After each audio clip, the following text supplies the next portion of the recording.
Warriors in Their Own Words, is brought to you by the Honor Project, committed to putting the heroes of our nation on record. We at the Honor Project wish to thank our 150,000 listeners for the wonderful comments and continued support. We are ending Season 2 with this episode and taking some time off to celebrate the holidays with our families and loved ones. We'll pick up again in 2019. We wish everyone peace, harmony, and happiness for the upcoming holiday season.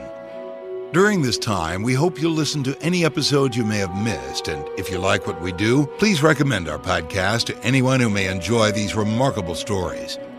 And as always, this presentation is dedicated to the brave men and women of the United States Armed Forces.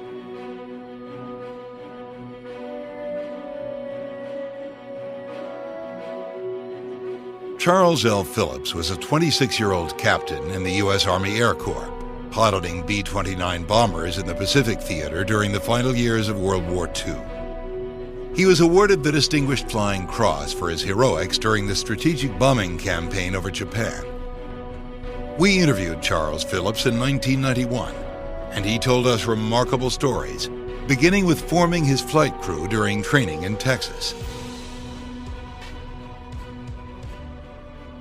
We got together. Each of us had had some training before we arrived in Pyote, Texas. Pyote is near a town called Pecos, as in the law west of the Pecos. And there was a B-29 school at a base that was called Rattlesnake Bomber Base, and that's where we first met and got together and flew our missions.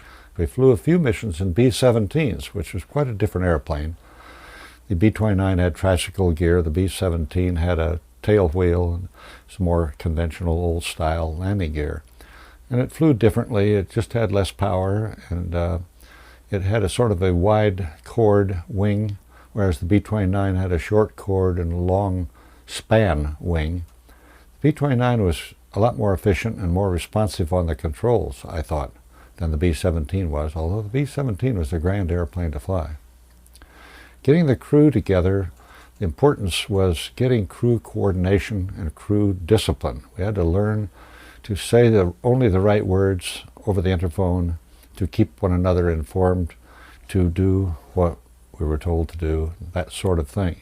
That kind of discipline paid off over the target. We had several instances where we had real emergencies and the crew performed in a spectacular, calm fashion because they had been trained that way.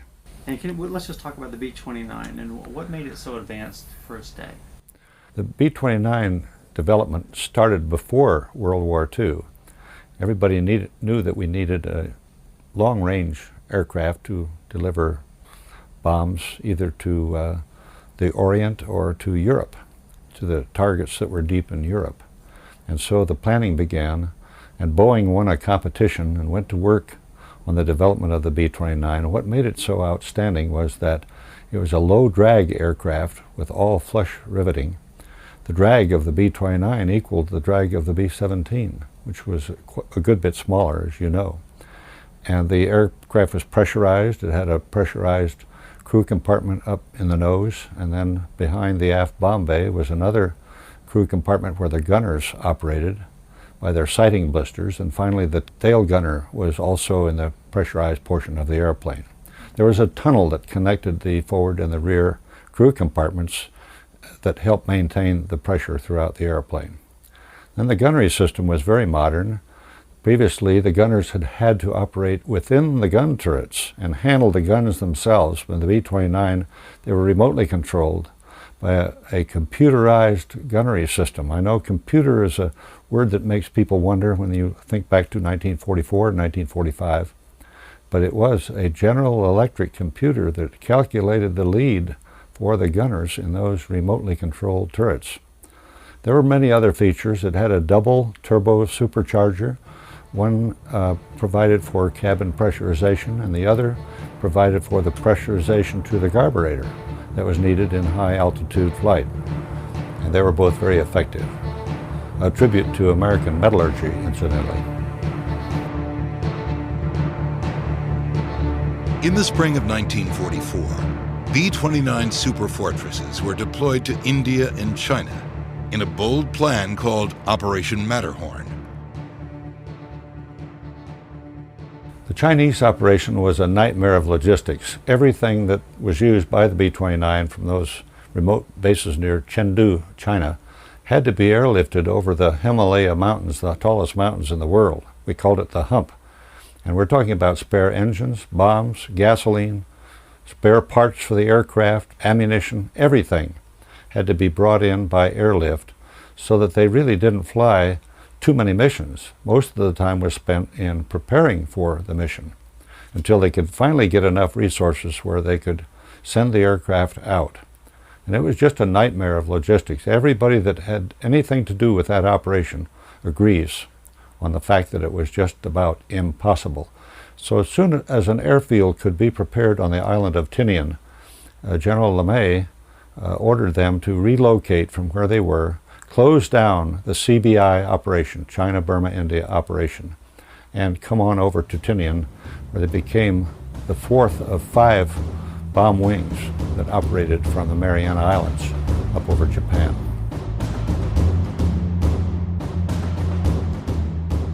The Navy needed it as a major base for their operations, but to us the important feature was that we could build airfields on these islands from which we could attack Tokyo and the other major targets of Japan. And that is what happened.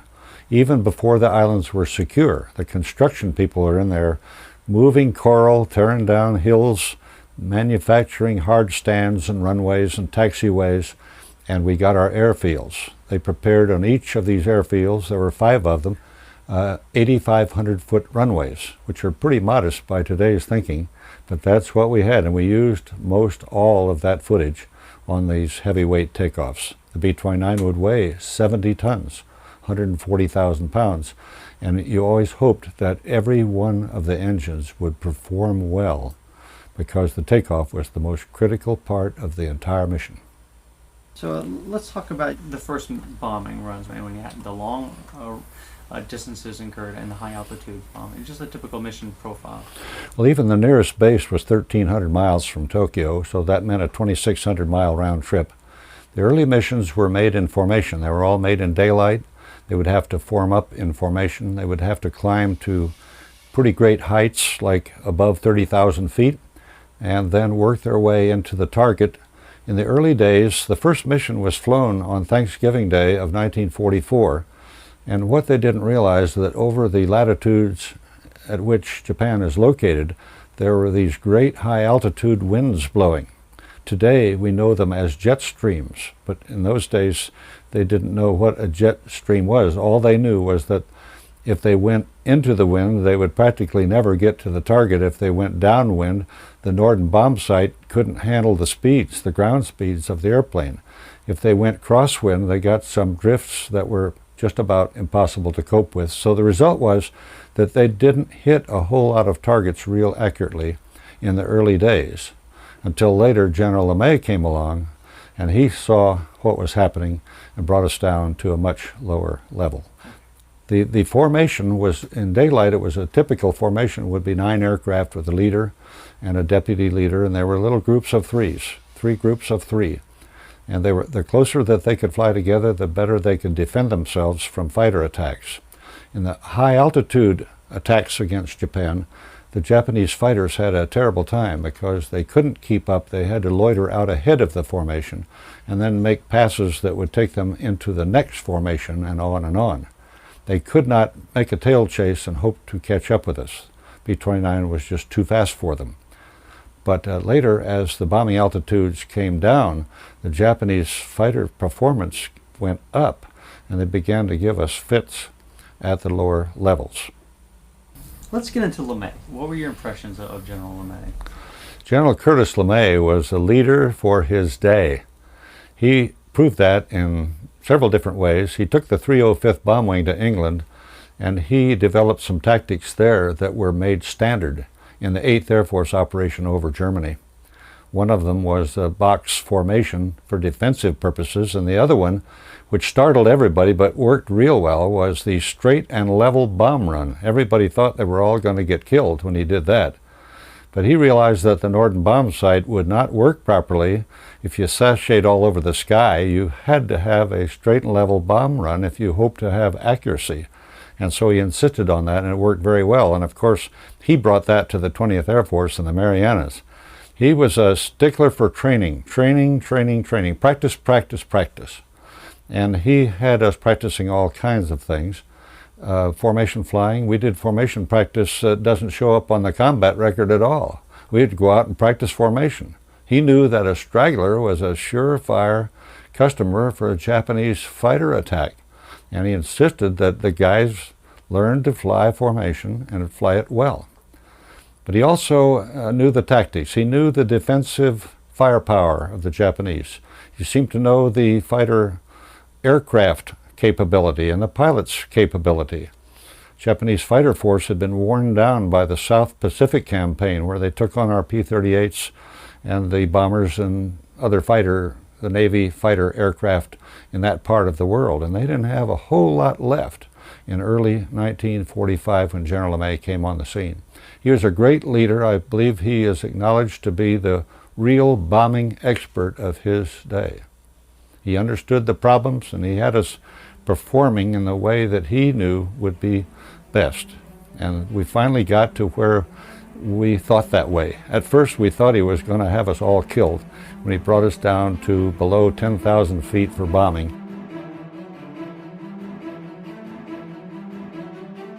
In the latter part of February 1945, General LeMay received a message from General Arnold, who was his commander, in which for the first time incendiary bombs were mentioned as a possibility against the targets in Japan.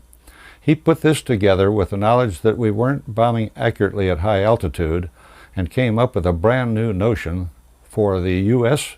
Army Air Forces that we would bomb individually at night and that we would deliver incendiary loads. And so he finally tried that in one daylight mission, which incidentally I was on, over Tokyo, where we burned out a square mile of Tokyo the first time that we tried it. And then on the famous mission of March 9th and 10th, we took off on the 9th, we bombed on the 10th. We wiped out 17 square miles of Tokyo in what was one of the worst fires in the history of man. Before you went on this big raid, what were the things that he had you do as far as dropping down? Can you explain why he wanted to do that? He did not have us drop down until that night of March the 9th.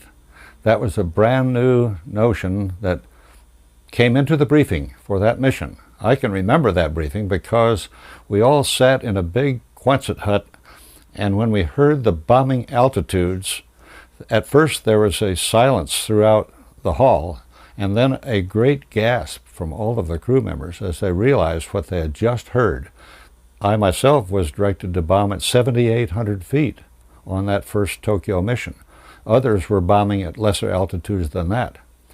And so that was a complete departure from the high altitude missions in daylight, where we're flying formation with one another. Here we would be flying with no light showing, in the dark, with just individual aircraft, no formation. We're all going toward the same place at the same time.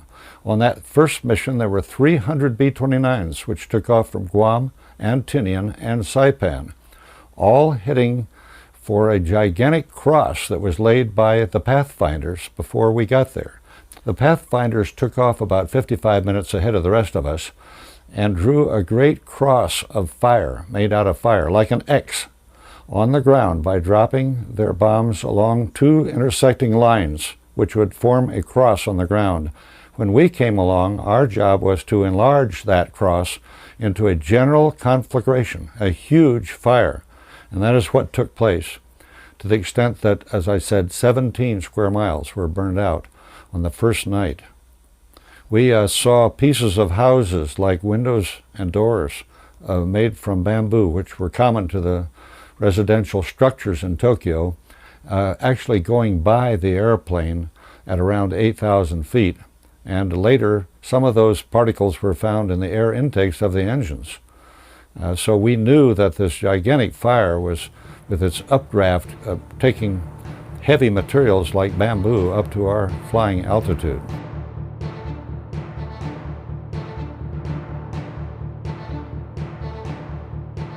Well, General LeMay had ordered that all but the tail gunner remain home, and of course we thought that that was going to do us in too, that surely without any guns on the airplane except in the tail and no gunners, that we would probably just be in terrible trouble. It was going to be a huge suicidal mission.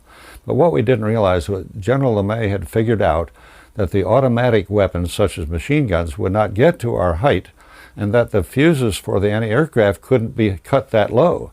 And as a result, we didn't get touched by any kind of fire. And the night fighter force was non-existent, so we did not have any opposition.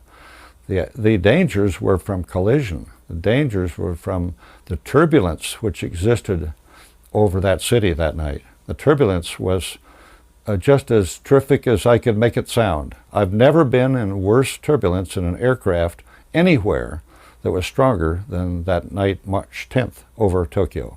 I thought the wings were surely going to be just ripped off the aircraft. Now, can you explain why that was? Weren't you trying to keep altitude?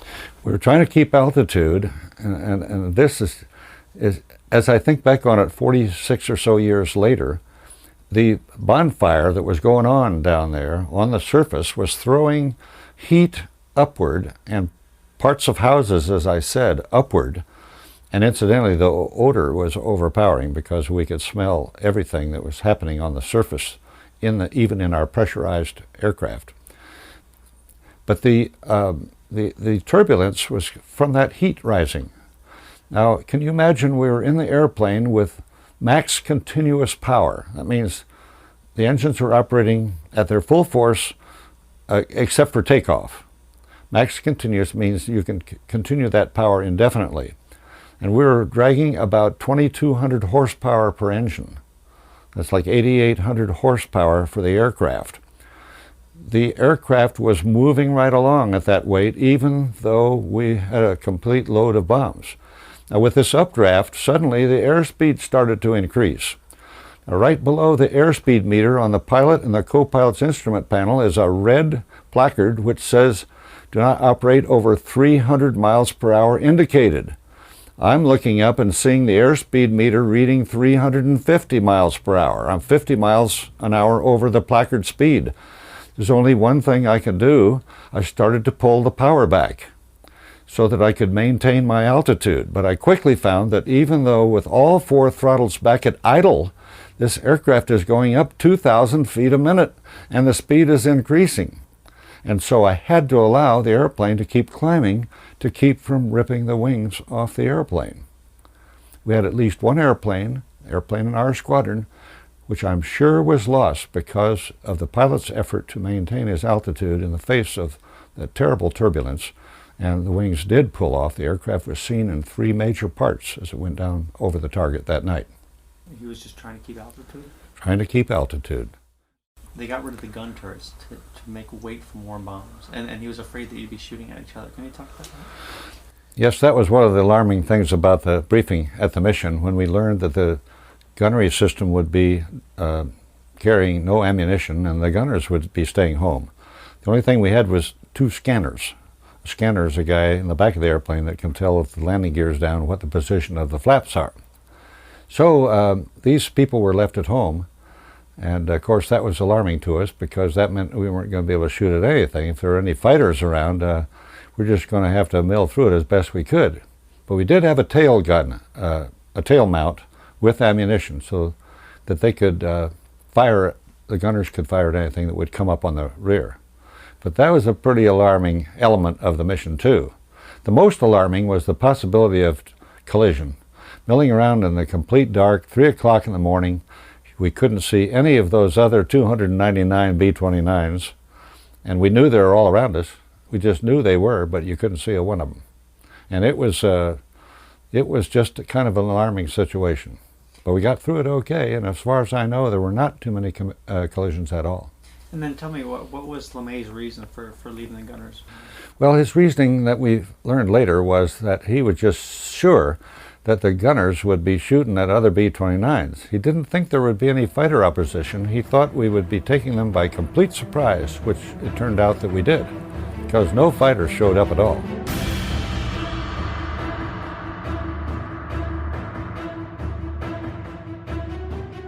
Well, General May's obvious intention was that we not shoot at one another. He thought that there would be sightings of other B-29s that would lead a trigger-happy gunner into shooting at our own airplanes. And of course, he certainly didn't want to lose any aircraft by that means.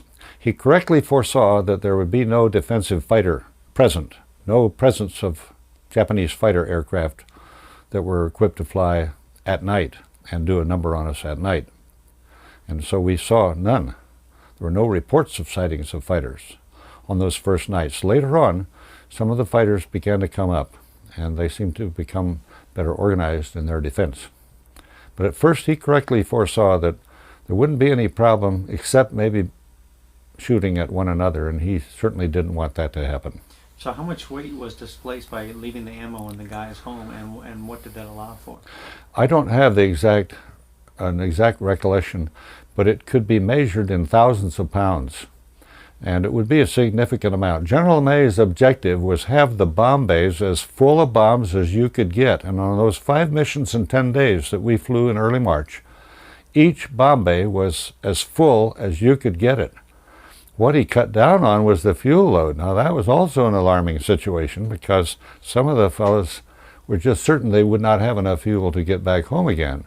But without having to climb at the high altitude and being able to cruise at a much lower altitude, we didn't require nearly so much fuel. And he had that figured out well too.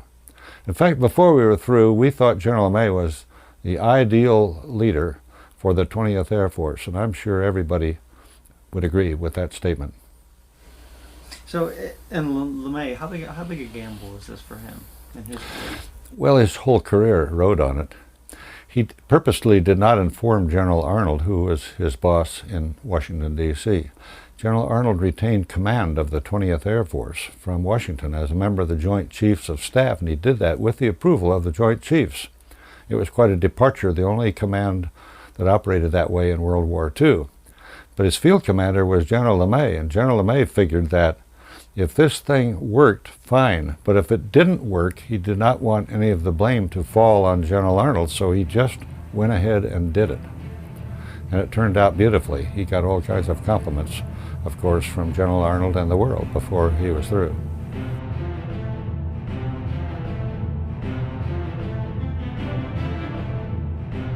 The bomb that was used, the incendiary bomb, was the M69.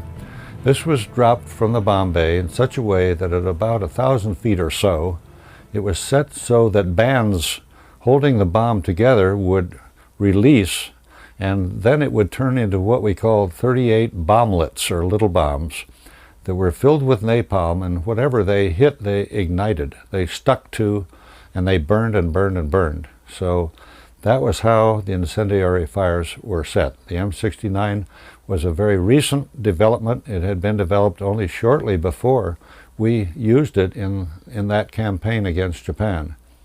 But we used a great deal of M69s. In fact, in 10 days, we did 5 bombing missions, and General LeMay literally ran out of incendiary bombs and had to go tell the Navy that he needed a whole bunch more. And they did not believe him. They didn't believe he'd used all of those ones up, the ones that they'd already delivered to him. But when he expressed it in the form of tonnage, he finally convinced them, and they geared up for pretty rapid delivery, considering they had all come by ship from the United States. Okay. Well, but let's talk about the taking of Iwo Jima. What did that mean to you as a B-29 pilot to know that you had this island in between you and Japan finally in Iwo Jima? Iwo Jima is probably one of the most critical pieces of territory that you could have thought of if you were flying missions like we were in the spring of 1945. We just have a debt to the Marine Corps that you could not possibly measure when they took that island. The runway was used before the island became secure, and the first B-29 landed with about 4,000 feet of coral and little else, got his fuel and got out of there. To us, it meant a sanctuary for a B-29 in trouble, either due to fuel or mechanical trouble. He could go there and land, which incidentally 2,400 B-29s actually did that, 2,400. It was also a base where the air rescue people could operate from, and the reconnaissance aircraft, the photo aircraft, could operate from Iwo Jima, shortening down their trip and making it possible to be over their target, over their area, much longer by operating from Iwo Jima. It was just a great thing that happened. We can never thank the Marine Corps enough. We have a meeting with some of the Marine Corps at Camp Pendleton every February at the time of the invasion of Iwo Jima, where we have an opportunity to tell them, and they have an opportunity to tell us that we spared them the invasion of Japan. It's interesting. And tell me, there was other guest that showed up on Iwo Jima in the Mustangs. Tell us what that meant to you and how their typical mission profile worked in with your bombing runs. Well, on April the 7th of 1945, I looked out the cockpit windows of our B-29 as we were heading for a target in Tokyo and saw the most beautiful sight you could imagine. A whole bevy of P-51 Mustangs were out there. There were Japanese fighter planes that were climbing up to try to attack us, and these fellows from Iwo Jima were jumping all over them. It looked a bit like the description of shooting fish in a rain barrel. The performance of the Mustang was so outstanding in contrast with what the Japanese were flying that they did just a terrible number on them as they showed up to fight. These escort aircraft would attack. They were provided navigation by a pair of B-29s that navigated them up to the coast of Japan, and then when their mission was over, they would rendezvous at a little island off the coast, and our guys would fly them back to Iwo Jima. That was a wonderful thing, and every time they showed up, it just meant it was a whole lot easier on us big birds, the big B-29s, with their presence being there. They were a bunch of great guys as far as we were concerned.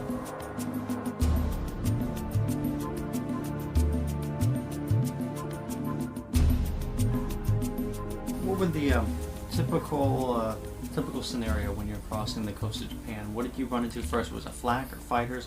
Just take us all the way through to the bomb run. As we approached the coastline of Japan, the first action in the airplane would be to activate the gunnery system and actually fire a few rounds out of our guns to make sure everything's working okay. Then as we crossed the coastline itself, we would probably anticipate some flak depending upon what point had been chosen as our coast end point. We're heading here for the IP, which stands for initial point. It's actually a turning point that would put us on the bomb run. In our case for Tokyo, for example, the turning point, the initial point, or the IP would be Mount Fuji. And we would then head directly to the target. And it was on the target, the bombing run, which could be fairly lengthy, that you might expect fighter attacks to take place. That would be where it would start. In the daylight formation missions, they would be loitering ahead of the first formation and would attack. Usually they would attack the lead or deputy lead aircraft to try to disable that machine to break up the bombing run of the entire formation. And then they could not keep up with us too well until we came down to lower levels at least. They would then pass along to the next formation and the next and the next with more or less head-on attacks continuing on into the formation behind. Head-on attack would be like from the 1 o'clock to the 11 o'clock positions, maybe slightly high, maybe slightly low, but it would be still a head-on attack. Sometimes they would come in from below, but we had turrets that would cover that too, so they had to be pretty careful about how they approached us, and quite a few of them were knocked down by our gunnery systems. Can you explain the AAA fire, what the fuses were set at and all that? Well, I was not an expert on the anti-aircraft system like General LeMay was. General LeMay had really made quite a study of the ballistics and the whole works of not only the Japanese anti-aircraft system, but the German anti-aircraft system while he was stationed over in England. And he used a quite scientific approach about it in terms of altitude and what your chances were at different heights above these anti-aircraft weapons. The fuse was a settable thing. They had a means of calculating your altitude above where they were located. And of course they had to apply an angle because we were either ahead of where they were, or we had already passed where they were, or we were directly over where they were. So the fuse had to be set exactly on where they believed your aircraft was going to be when the shell arrived. I can testify that quite a few of them got very close to our aircraft. There wasn't anything wide about it or distant about it. When you could hear the shell go off outside your aircraft, you knew it was close. And when you got back to your airfield and examined the airplane after the mission and you saw these little holes that weren't there when you took off, you knew they had gotten quite close. B-29 airplanes seemed to be able to take quite a bit of that, but there were times when some little vital thing would be hit, like an oil line going to an oil cooler. That would put that engine out of business every time because the oil pressure was needed to feather the engine. If you lost enough oil, we had an 85-gallon oil tank for every engine, but you could quickly run out of that if you had a bad enough oil leak, and then you would be unable to feather the engine. You had big troubles, usually disastrous, when the prop would run away and finally would come off the airplane and maybe fly into the fuselage or into another engine or whatever. That happened quite a few times. And the reason was that the engine was not shut down quickly enough. So flak could be a real serious problem.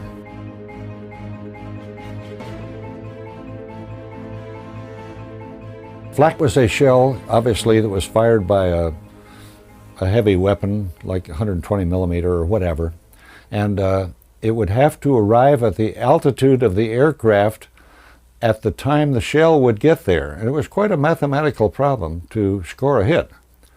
The aircraft is moving right along. True airspeed would be around 253 miles an hour, and or thereabouts. And so they had to calculate that. They had to know where the airplane was going to be and how long it was going to take their shell to get there. Where it was going to be was geographical in a sense, but it was also altitude in a sense. They had to have both. And if they were going to hit you, they had to have everything right on. That shell had to arrive at the place where the airplane was going to be when it got there. Okay, so it was a time fuse, and once the time ran out, did it just throw shrapnel? It would throw shrapnel. It would burst. And the problem for the aircrew was that the aircraft might get hit in a vital spot, or some person, some member of the crew, might be hit and killed or be disabled or whatever. That was Purple Heart material. And the thing would just burst. The shell would turn into real sharp fragments that were very damaging. We wore flak suits and flak helmets to try to minimize the problems with the crew, but a gunner could not operate in a sighting blister with a flak helmet on. He couldn't get close enough to his sighting gear, so he couldn't wear a flak helmet properly. But the rest of us geared up with that equipment when we crossed the coastline. And tell me about the Norton bomb sight and its limitations and its advantages. Norton bomb sight was probably the finest piece of equipment that had come along for all of World War II. It was so classified that you had to check it out from a vault and return it back to the vault after the mission in the early days, and you had to wear sidearms to protect your Norton bomb sight.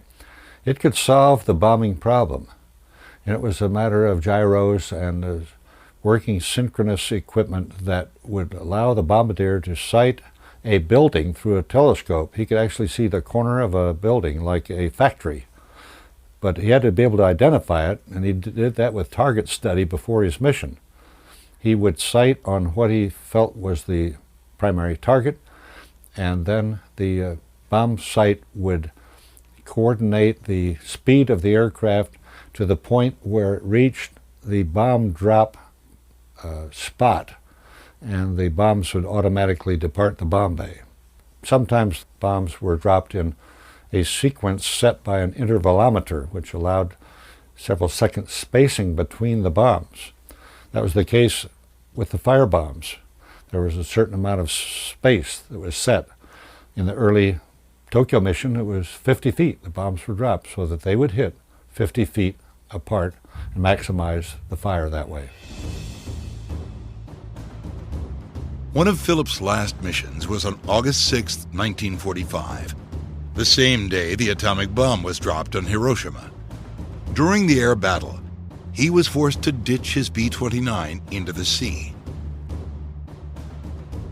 What you have is an aircraft either with engines that have been disabled or have run out of fuel. and when you run out of fuel, the airplane is going to start into a descent. So the first thing that you have to do is maintain enough airspeed so the thing will fly without stalling out or falling into the ocean. If you keep up in a B-29, for example, if you keep up about 120 miles an hour, you're going to glide the airplane right down to the surface of the water. So the first thing you do is take it down to where you can actually see little tiny waves or jetsam or flotsam in the ocean so that you can judge your distance above the water. That's pretty critical. You don't want to drop this thing in from 100 feet or 50 feet even. You want to paint it on the surface. The condition of the sea has everything to do with it. In the case of our ditching, we had a flat sea, a flat calm, no swells, no whitecaps. So it was comparatively easy to put the airplane on in a very smooth fashion. Once it got on the water, the airplane skipped once. And the way we could tell that it skipped was that the noise of the ocean against the belly of the plane stopped. It sounded at first like somebody was sandpapering the hull outside, and suddenly it stopped. Well, that meant that we were back to flying again. So we relaxed the back pressure on the yoke, and the noise immediately started again, and we knew we were on the water. This time we relaxed the yoke pressure, and the thing stayed on and just came to a stop like a big automobile up to a stop sign. There was no tucking under, no jolt. It was just as smooth as glass. And then it was everybody out and into the life rafts, and that's the way it went.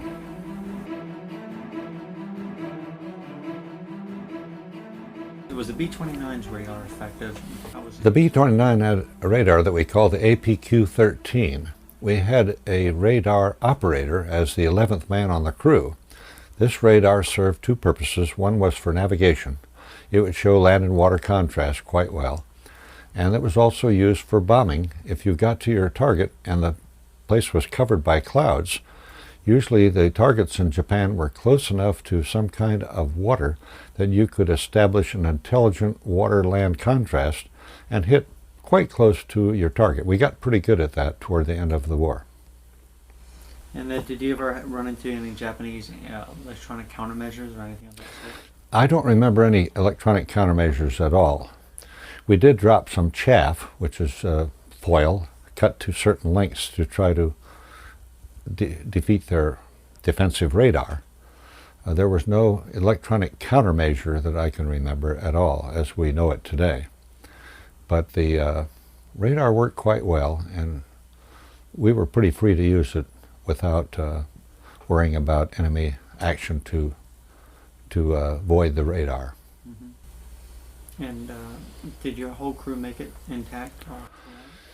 My whole crew made it intact, but I got promoted out of my crew in the course of my duty with the 498th Bomb Group in the 73rd Wing on Saipan. I was appointed a squadron operations officer, and I had to turn my crew over to another captain. I was a captain at the time. This fellow was a West Point officer, and he was highly qualified and an excellent pilot, so I didn't mind turning my crew over to him. But I'll have to admit that I missed flying with those men. We had trained together, we had flown quite a few missions together, and I missed working with them. But it was my duty. I just switched gears and did it.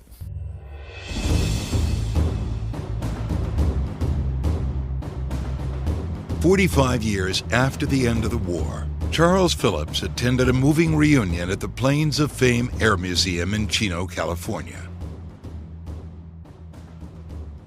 In May of 1990, I had the privilege of going to the Plains of Fame Museum to see a P-38 fly. I was invited to go see a P-38. And lo and behold, when I got there, I was told that there were 15 Japanese fighter pilots who had come from Japan to see a Zero fly. They don't have any flying Zeros in Japan. They'd come all the way to California to watch this Zero performed. And incidentally, we met and talked with those men, and we observed them. As they were watching that Zero fly, there were tears streaming down the faces of these men 45 years later. It was an interesting conversation because it was very friendly. These fighter pilots were friendly. They wanted to talk. They acted like maybe I was the first B-29 pilot that they'd ever talked to. They knew what we had been doing over their empire. They knew that we were the primary cause of the war coming to a halt. When we had burned down their major cities and even their medium-sized cities and were starting to work on the smaller cities, they knew they just could not keep that up. General LeMay estimated that by October you wouldn't have any targets left. And it was mid-August when they finally quit. As you might suspect, the 2 atomic bombs that were dropped provided the Japanese with a superb reason to stop the war. They just had an ideal way out, and that is exactly what happened. They just stopped on the 15th of August after the bombs were dropped on the 6th and on the 9th of August over Hiroshima and Nagasaki. Did you ever fly any other bombers? Yes, I've flown the B-27, which is the Boeing 6-jet bomber with a 3-man crew, which incidentally was never used in any war at all. It's a wonderful airplane in its day. It was like an overgrown fighter plane. It had 6 smallish engines on it, so that it was not a hugely powerful aircraft like even the airliners of today have. They have so much power on these airplanes today they don't know what to do with it all. And in our day, we had to struggle with the power that we had. The B-27 had several features that were quite different from anything I'd ever flown before. The swept wing was one of them. You couldn't land the airplane in over 25 knots of crosswind because the downwind side would not provide enough lift that it could get away from you. It had a bicycle landing gear. That meant the main gear one was right in front of the other. The front wheel was steerable, the back wheel was not. Pair of wheels, that is. The B-27 weighed a great deal at takeoff, but it handled it fine. It operated at very high speeds at high altitude. One of the features of the B-27 that struck me as I was learning to fly the airplane was that they had a thing called the coffin corner that you could get into, where you could be flying so fast you're on the edge of turbulence due to the high Mach, the speed of sound, but you're also on the ragged edge of a stall. And they might be within 10 knots of one another. And so you had to fly the airplane very carefully to keep it from getting into a stall or from getting into turbulence caused by the Mach. So the coffin corner, you had to pay attention to the airplane when you flew it. It was a neat airplane. I think everybody that flew it enjoyed flying that airplane. I've also flown the B-52, the big, ugly, fat fellow, or something. The Buff was a huge airplane. I flew it at Grand Forks, where it had the H model with the big fan jet engines in it. And among other things, I got to hang on to the boom of a KC-135 tanker for about 20 minutes. And it was a neat airplane. Had great flight controls that you could maneuver the airplane. The roll axis was great. The other axes were every bit as great. I thought it was a terrific airplane, still is. Those airplanes are older than the guys that are flying them these days. I think that they're still very useful, and one of the reasons why they're still useful is because of their electronic countermeasures. They can do things with their electronics to keep from being attacked by missiles and so forth. And they were quite successful in doing that. They were not interfered with at all in this Gulf War. And they're not too badly interfered with as they operated in Operation Linebacker in the Vietnam War. We only lost 16 B-52s in the whole Vietnam War, which to me is just absolutely remarkable, and you have to chalk that up to electronic countermeasures. With the busy fall season just around the corner, you might be looking for wholesome, convenient meals for jam-packed days. Factor, America's #1 ready-to-eat meal kit, can help you fuel up fast with chef-prepared, dietitian-approved, ready-to-eat meals delivered straight to your door. You'll save time, eat well, and stay on track with your healthy lifestyle. Too busy with your end-of-summer goals to cook but want to make sure you're eating well? With Factor, skip the extra trip to the grocery store and the chopping, prepping, and cleaning up too, while still getting the flavor and nutritional quality you need. Factor's fresh, never-frozen meals are ready in just 2 minutes, so all you have to do is heat and enjoy, then get back to crushing your goals. Level up with Gourmet Plus options prepared to perfection by chefs and ready to eat in record time. Treat yourself to upscale meals with premium ingredients like broccolini, leeks, truffle butter, and asparagus. With Factor, you can rest assured you're making a sustainable choice. We offset 100% of our delivery emissions, source 100% renewable electricity for our production sites and offices, and feature sustainably sourced seafood in our meals. This August, get Factor and enjoy eating well without the hassle. Simply choose your meals and enjoy fresh, flavor-packed meals delivered to your door, ready in just 2 minutes, no prep, no mess. Head to factormeals.com/warriors50 and use code warriors50 to get 50% off. That's code warriors50 at factormeals.com/warriors50 to get 50% off.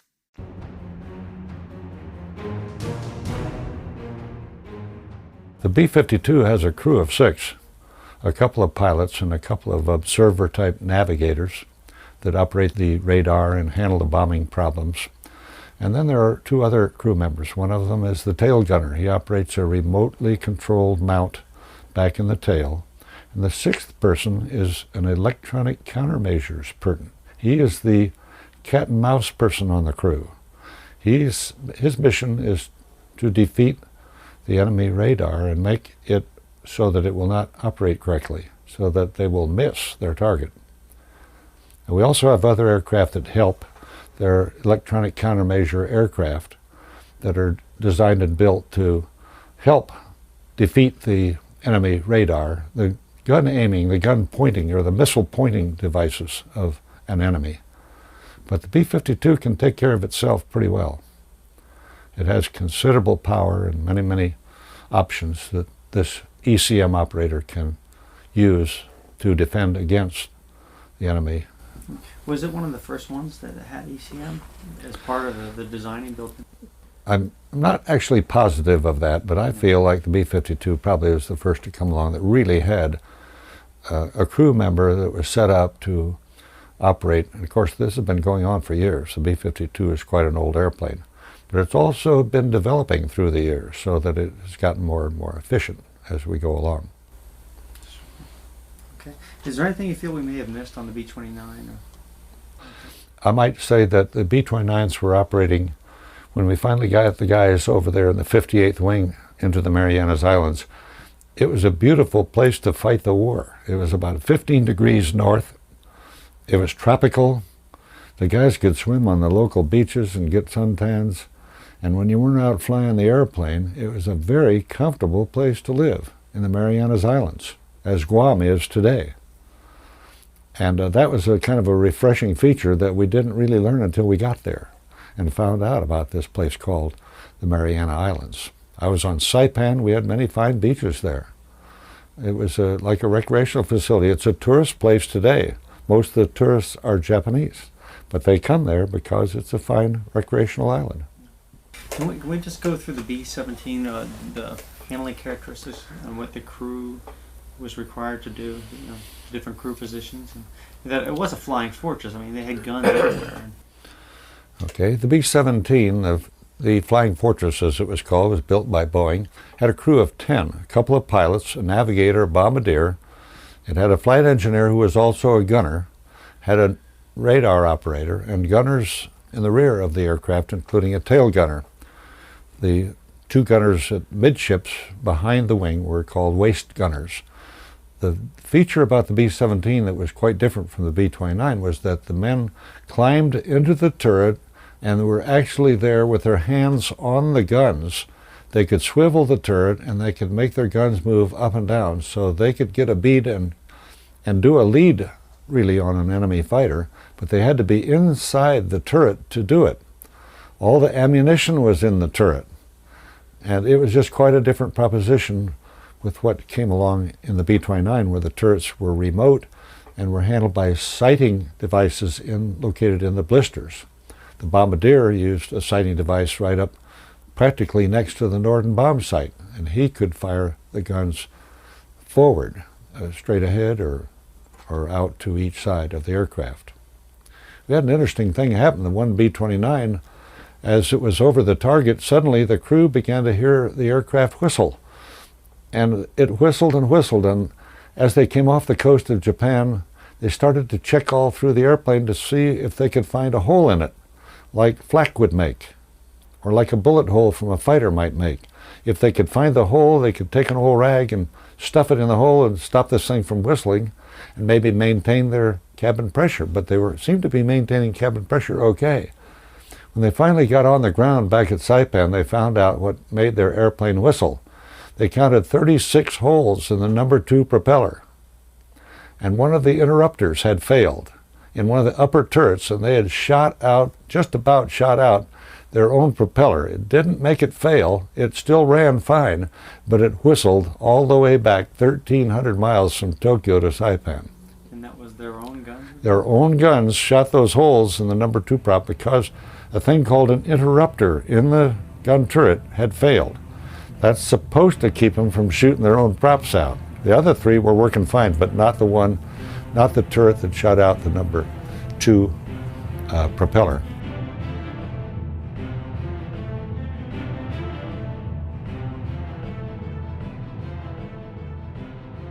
Just an overview question. Do you think that the concept of strategic bombing, to taking the fight to the enemy's heartland, did you think that with the 20th Air Force, we got nervous when we were taken away from strategic bombing. Strategic bombing is when you attack an aircraft factory or some component of the government that's vital to it, like its petroleum industry.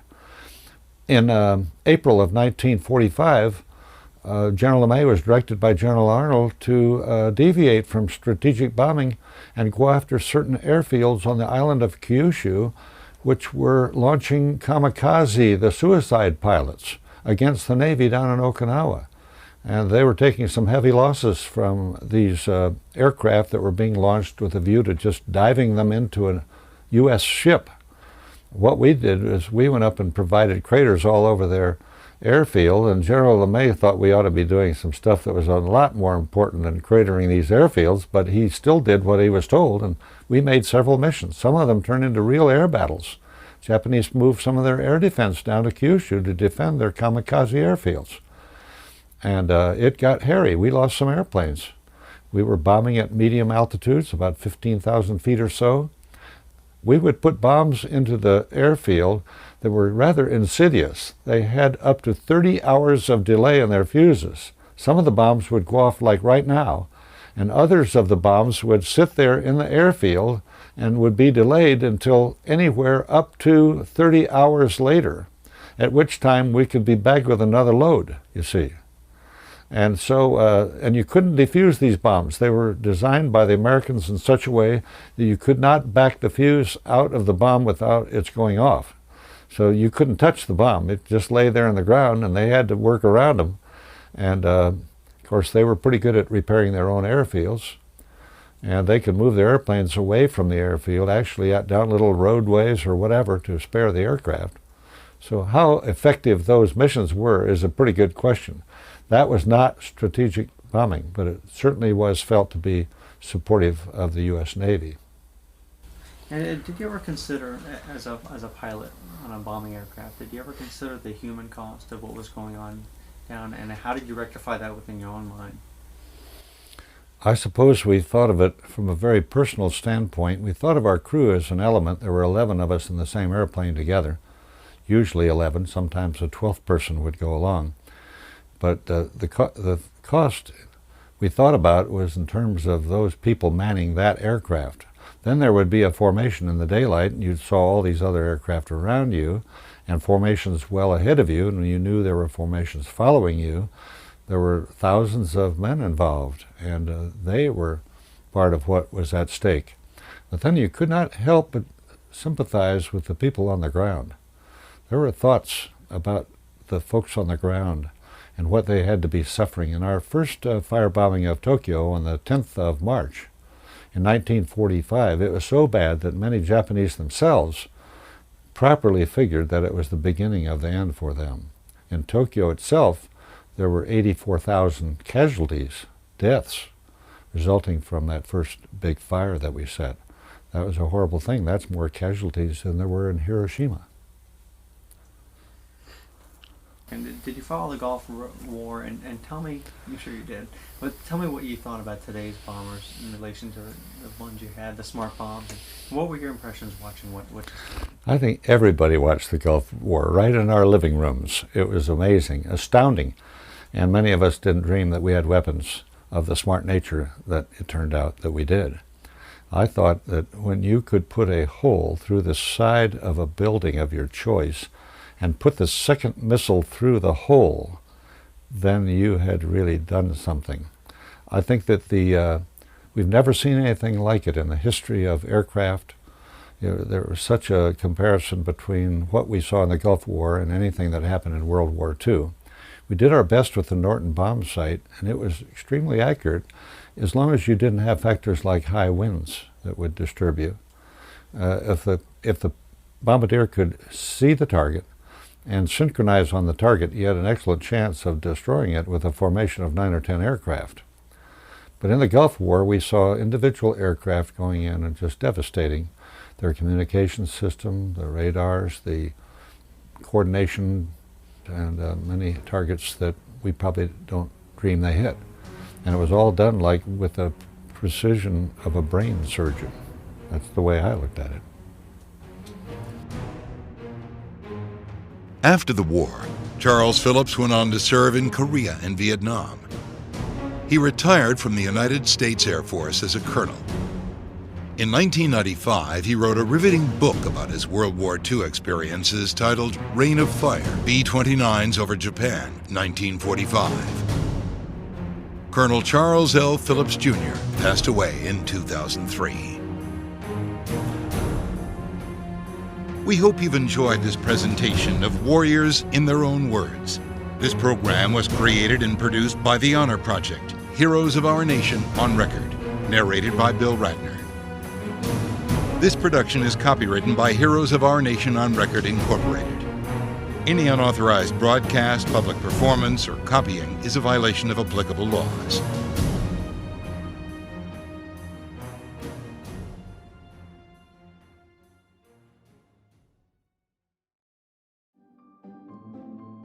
Greetings from Evergreen Podcasts. We're rolling out a listener survey, and we want to hear from you. The information in the survey will help us gather statistics and in turn make our shows more appealing to advertisers. I know most people don't like ads, but this is one of the only ways our shows make money and help keep their lights on. We promise it will only take a few minutes, but the impact on our podcasts will be tremendous. As a token of our appreciation, we'll randomly select one lucky participant each month to win an exclusive merchandise package from Evergreen Podcasts. Head to evergreenpodcast.com/listenersurvey to help a show and possibly get some free stuff for doing so. We can't thank you enough for the support. Now back to the show.